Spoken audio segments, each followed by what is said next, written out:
Bom, gente, essa outra parte é para nós darmos continuidade, né, do capítulo 6.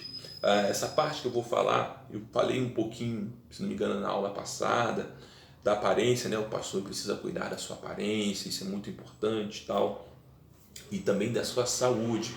O pastor precisa cuidar da sua saúde, né? Muitas das vezes nós nos envolvemos muito na obra de Deus, o corre-corre, né, das coisas a fazeres, né? O pastor que trabalha ainda tem que cuidar da igreja, cuidar da sua família, né? E é muita correria, tem pastor que estuda, faz a sua faculdade, está terminando, está no trabalho, igreja, a sua casa, é muita correria e muitas vezes o pastor ele não cuida da sua saúde. O pastor ele precisa ter cuidado do seu corpo, precisa cuidar do seu corpo, da sua saúde, que é muito importante, gente, muito importante.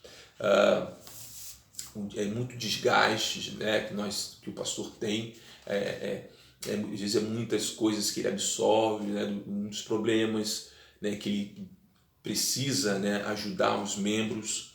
Mas eu queria também trazer uma questão aqui que é muito relevante também, que é a questão sem ser da aparência, né? O pastor precisa cuidar da parte da sua aparência, né? Se está bem vestido, né? Se apresentar bem, né? Onde ele for, onde ele estiver, porque o pastor ele é observado, gente. Onde o pastor está, onde ele estiver, a pastora sempre vai ser observada. Vai ser sempre uma pessoa em destaque. Vai ser sempre uma pessoa que alguém vai esperar alguma coisa dele ou dela, né? Se for a pastora. Então, é uma pessoa que vai estar sempre à frente de várias questões, né? O pastor, ele vai fazer, muitas vezes ele vai fazer visitas, muitas vezes ele vai fazer visita em hospitais, né? E muitas vezes ele vai fazer visita no lar, muitas vezes ele vai estar em algum ambiente, né? Que aquela membresia ali o chamou, alguma festa, e ele precisa estar bem apresentado, né? Ele precisa estar bem apresentado, procurar ter uma boa aparência, mas ele precisa também não só cuidar da sua saúde, que também é muito importante o pastor cuidar da sua saúde, como também, é claro, ele buscar ter um grande desenvolvimento espiritual. Mas antes falando do desenvolvimento espiritual, que nós vamos estar falando do pastor, né? Não de estar só buscando conhecimento teológico e das outras ciências que eu falei para auxiliá-lo na obra de Deus, mas o pastor ele também ele vai precisar, né? Ele, muitas das vezes ele vai precisar ser ajudado, né? Muitas vezes as pessoas acham que o pastor ele é um super-homem, que não tem problema, né? Ele ajuda, ele aconselha, ele está sempre ali para ajudar, para orar, para aconselhar, mas esse pastor ele tem sua família, ele tem também seus problemas. E é bom que a igreja, né, esteja ali para ajudá-lo também, os obreiros, né, para ajudá-lo, o pastor, o seu pastor, a sua pastora. É muito bom também a igreja estar também ajudando o seu pastor, né? Bom seria se a membresia estivesse assistindo essa aula, né? Para ver a importância que tem os membros da igreja, né? Falo para futuros pastores, hoje eu falo para alunos, né? Mas futuros pastores, de repente já pastores que estão se formando em teologia, né? Mas os membros poderiam estar assistindo também esse vídeo, né? Para poder ver assim a importância que o pastor dele, que a pastora dela tem, e que muitas vezes também eles estão precisando de ajuda dos membros, né? Precisando de oração, precisando ali de um auxílio. Às vezes o pastor tem problema com seus filhos, né? E ele precisa de ajuda, né? Saúde, né? É muito bom termos ali membros que ajudem os pastores e as pastoras nesses momentos também assim delicados. Aí eu tenho uma parte até de exemplo assim para passar para vocês, que é da aula que eu dou de aconselhamento pastoral. E quando vocês estiverem no terceiro ano, de repente, eu não sei, possa ser, né, possa ser eu o professor de vocês nessa disciplina, não sei, ou um outro professor, e eu vou tocar nesse assunto. Mas eu já vou até adiantar que está na apostila, né? Esse fato ele se encontra nessa apostila de aconselhamento pastoral, que é do último ano, que é também uma disciplina fantástica, né? Conta um caso de um pastor, né? Que ele estava sempre ali ajudando a igreja, auxiliando a igreja, servindo a igreja. Era um pastor muito carismático, muito simpático, muito humilde, né? Todo pastor tem que ser humilde e procurar ser carismático, né? Não só com os membros, mas com todos, né? Até os não crentes, né? Esse pastor precisa ser carismático para ganhar essas pessoas. E esse pastor teve um dia que ele fica meio para baixo, ele já não está assim mais carismático como estava antes, e aí os membros veem isso e pensam, né, e chegam à conclusão: olha, o pastor mudou, ele está diferente. Mas ninguém teve a sabedoria de procurar o pastor para saber se ele estava precisando de ajuda, se tinha algum problema, né, que ele estava atravessando. Ninguém. As pessoas, os membros só estavam reclamando: o pastor mudou, o pastor está áspero, o pastor está um pouco ignorante com a gente, ele está diferente, não está mais com aquela carisma, né? Ele mudou. Mas ninguém teve essa ideia, essa grande ideia de procurar o pastor para saber o que estava acontecendo. Apenas um membro, na verdade um diácono dessa igreja, um diácono já antigo dessa igreja, ele pensou e falou: eu conheço o pastor há anos, ele nunca ficou dessa forma. Está acontecendo alguma coisa, eu vou procurá-lo. E esse diácono vai até a casa do pastor para procurá-lo, e chegando lá ele vai e fala: pastor, eu vim aqui para ajudá-lo, eu sei que o senhor está passando por algum problema, o senhor está diferente, não é mais o mesmo, fale para mim, pastor, o que está acontecendo? E diz, né, que o pastor ele chora, né, abraça esse membro e se abre para esse diácono e conta, né, um problema que ele estava atravessando, e pediu ajuda a esse diácono, pediu ajuda, oração para que o ajudasse nesse problema. Ele estava com problema na sua família, com seus filhos, né, e isso estava afetando ele, né, estava afetando o seu ministério, para ver a importância, né, que tem a igreja, dá também essa assistência para o pastor. Ele nos ajuda tanto, né? O pastor ele nos ajuda tanto, e nós também precisamos ajudá-lo também. Achamos muitas vezes que ele não tem problema, achamos que o pastor é um super-homem, não tem problema, fica doente, não pode ficar doente, não pode passar por luta, não pode passar por tempestade. Nós passamos, mas ele não pode passar, né? E fica nisso. Não, o pastor também atravessa problemas. Ele tem família, ele tem uma vida. Ele vai também precisar de ajuda. E é bom que a igreja fique atenta a essa questão e ajude o pastor, né? Então, eu passo aqui um exemplo de igreja ajudando o pastor. Eu volto a repetir. Seria bom, né, que a igreja estivesse assistindo a nossa aula para ver a importância também que tem a igreja em relação para ajudar o pastor, né? O pastor ele tem muitas responsabilidades, mas nós também temos que passar aqui nesse nosso estudo, no nosso seminário também, que o pastor ele também vai precisar de muita ajuda. Ele vai passar também, porque grandes responsabilidades, né, vão requerer muito desse líder, vão requerer muito desse pastor. E com certeza ele também vai passar por situações difíceis, né? Achamos às vezes que só nós temos situações difíceis e procuramos o pastor para nos aconselharmos com ele. Mas ele também precisa de ajuda. E a igreja precisa estar atenta a isso. Precisa estar atenta a essa questão, gente. É ou não é? Então, volto a repetir, né? É muito bom que os membros pudessem estar assistindo, né, essa aula.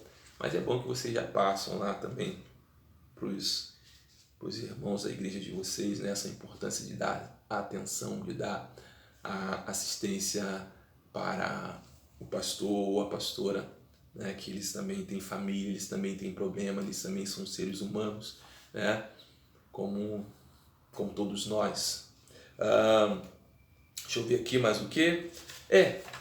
Já terminamos essa parte aqui, essa parte que eu vejo assim também muito importante mesmo. E passamos, né, para a parte do capítulo 7, vamos entrar agora na parte do capítulo 7, onde eu vou falar um pouquinho do capítulo 7, o início, né? E a próxima aula a gente vai dar continuidade para finalizar o capítulo 7, tá, gente? Então, vocês estão vendo aí a importância que tem o pastor, as responsabilidades que ele tem, né? Como ele deve se portar, né? As qualificações dele, os atributos do pastor, né? São tantas coisas, né? O pastor, ele, desses vários atributos, dessas responsabilidades, né? Eu dei aqui vários exemplos. Nós vamos depois dar um resumo e falar mais um pouquinho, né? De estarmos lembrando mais um pouco desses atributos, mas tem outra parte aqui que a gente vai continuar falando, né? Que é lá no tópico 1 do capítulo 7, que é praticamente a continuação do que nós estávamos falando agora há pouco, no final do capítulo 6, da vida, a vida pessoal, né? A vida pessoal do pastor, que no capítulo 7 vai falar assim, um pouco no profundo da vida pessoal do pastor, né? Como eu falei, o pastor, ele precisa também de ajuda, ele vai precisar da ajuda dos membros, ele vai precisar da ajuda dos obreiros, ele vai precisar da ajuda de toda a igreja para estar ali com ele. Não coloquemos assim somente responsabilidades que ele tem, atributos, mas também nós devemos aqui passar também que dessas responsabilidades, desses atributos, ele precisa de ajuda.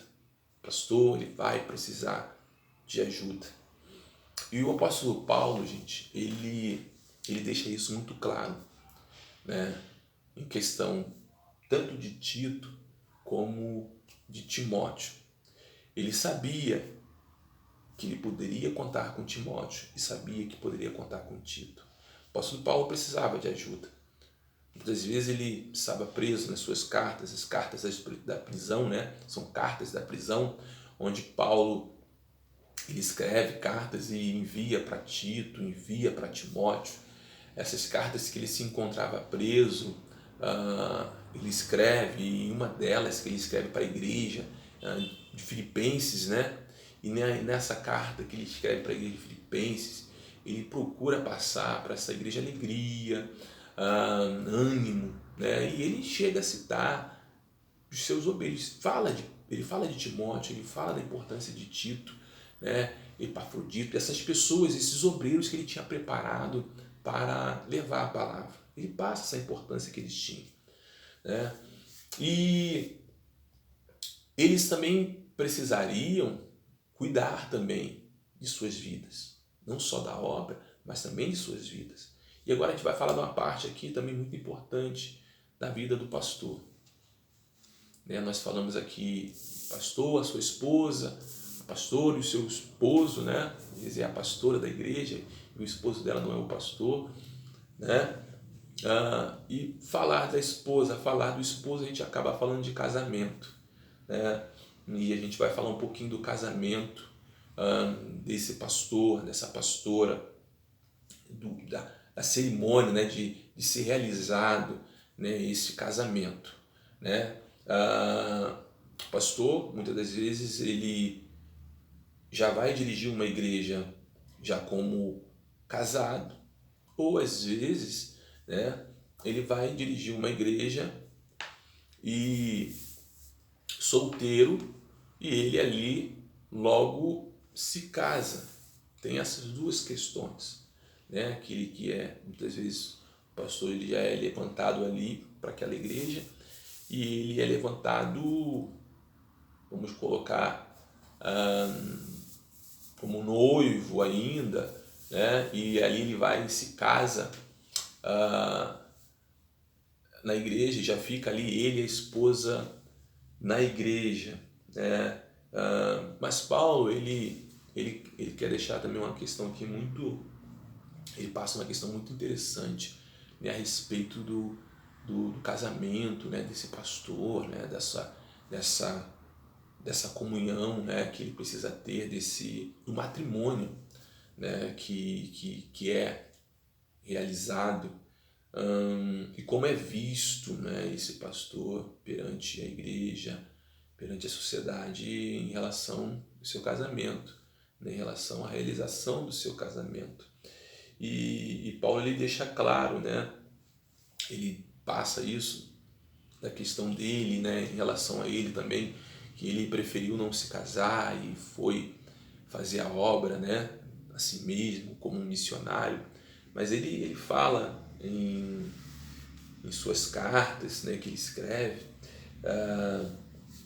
ele fala assim, de forma bem clara, né, para, para as igrejas, para os futuros pastores. Ele procura passar isso não só para Tito, não só para Timóteo, mas para a igreja, né, para as igrejas que lhe enviava as cartas, para que essa questão do casamento não ficasse só relacionada ao pastor, né, mas relacionada à igreja, a importância do casamento, a importância da união, né, matrimonial. E aí ele tem uma questão aqui, tem aqui em Gênesis assim, um versículo aqui da nossa apostila, que eu achei também assim, interessante a gente falar aqui rapidinho.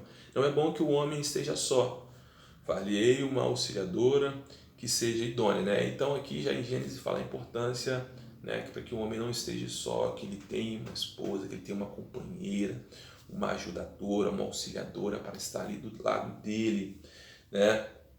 Aí aqui fala, Paulo ele fala aqui, olha o que ele fala aqui: contudo gostaria que todos os homens fossem como eu mesmo, não casasse. Aí aqui ele coloca a questão dele, né? Olha, eu não me casei, e fui fazer a obra, né? Gostaria que fosse assim, mas eu sei que não pode, né? Que vocês vão querer, muitos vão querer se casar, ter uma esposa. Aí ele fala assim: mas cada um tem de Deus seu próprio dom para o seu estado civil. Um de uma maneira casar e o outro de outra permanecer solteiro. Então ele quer deixar claro que tem uns que preferem ficar solteiro, fazer a obra missionária e permanecer solteiro, mas também tem aqueles que querem casar, querem estar ali com a sua esposa, né? E se casar. E então se case. Aí ele fala assim: Paulo é explícito em dizer aos solteiros e viúvos que não podem conter-se, que se não podem conter-se, casem-se, pois é melhor casar do que se abrasar, do que abrasar-se, né? Aí Paulo quer dizer: olha, se vocês não conseguem ficar na obra como solteiros, sem ninguém, se não conseguem, é melhor casar do que ficar de qualquer forma, né? Se case, não fique de qualquer forma não, né? Que realize o matrimônio, né? Que tenha o matrimônio, que realize o casamento. Quando ele fala ficar de qualquer forma, é não casar e ficar ali com a pessoa de qualquer forma. Não, ele fala: ó, se você não consegue se conter, não sabe ficar só, que se case. Aí quando ele fala se abrasar é ficar de qualquer maneira, né? Ó, se você não consegue ficar só, que se case, pois é melhor casar do que abrasar-se. Melhor casar do que ficar de qualquer maneira. Então ele quis deixar isso bem claro, né, da importância do casamento na vida do pastor, da pastora. Gente, tem uma importância muito grande, né? É uma questão assim relevante, né? Muito relevante. Nós estamos falando do casamento, porque quando chegam membros, né, na igreja e você é o pastor, e às vezes chega visitante na igreja e fala que quer congregar ali contigo na igreja, a primeira coisa que eles perguntam, né, pastor, cadê a sua esposa?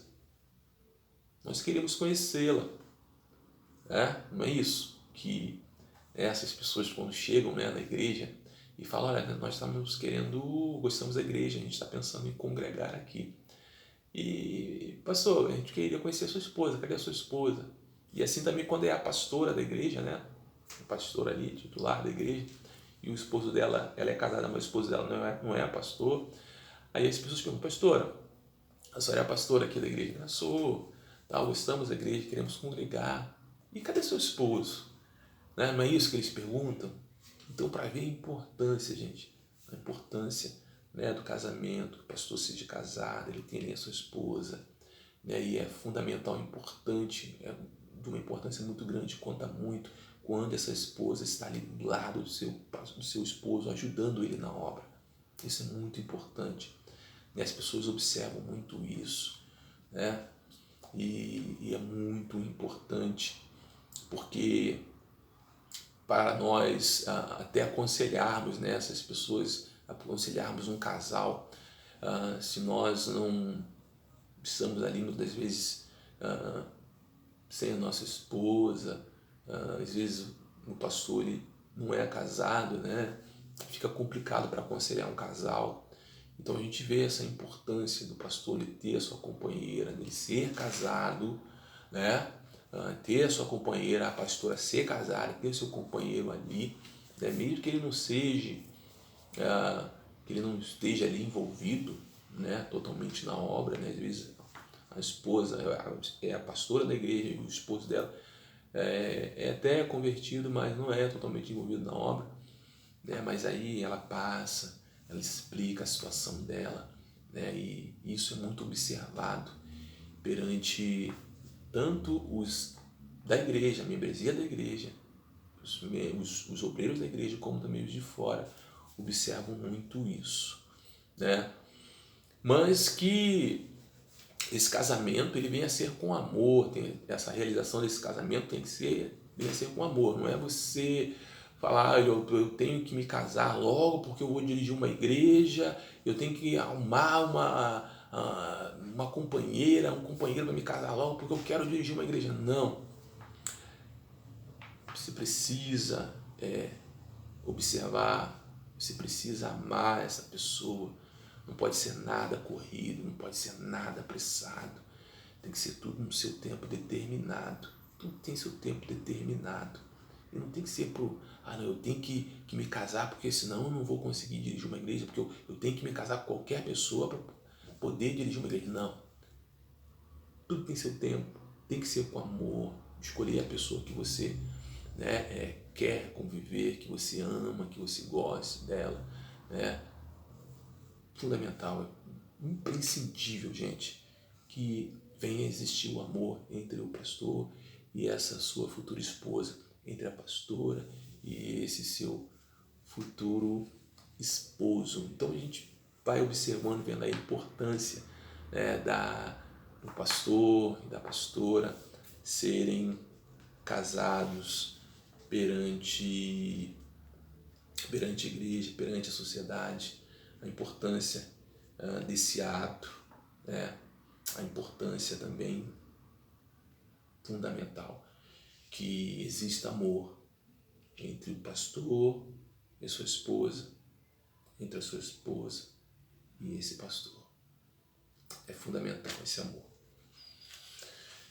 Somando isso, né, com certeza o ministério desse pastor ou da pastora vai crescer, vai frutificar, vai prosperar, com certeza, gente. Bom, a gente vai ficando aqui nessa parte. Na próxima aula eu vou estar dando continuidade para vocês das outras questões, né, referente à vida pessoal do pastor, desse líder que tem uma importância muito grande, tanto para a igreja, tanto para a sociedade e principalmente para Deus.